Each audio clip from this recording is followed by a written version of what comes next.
Қазақстанда қатты жел мен аяздан далада жүрген жануарларды үсік шалып жатыр дейді.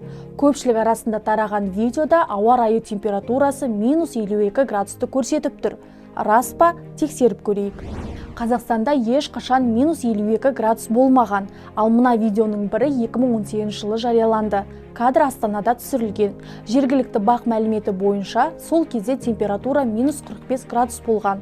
Күннің қатты суық болғаны соншалық, мектептер мен колледждердегі дәрістер уақытша тоқтатылған.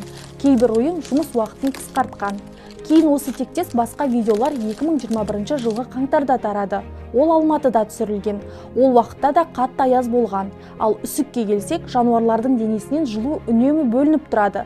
Мысалы, иттердің аяқтары қатты аязда да үсіп қалмайды. Себебі олардың аяқтарында қан айналымы жақсы жұмыс істейді.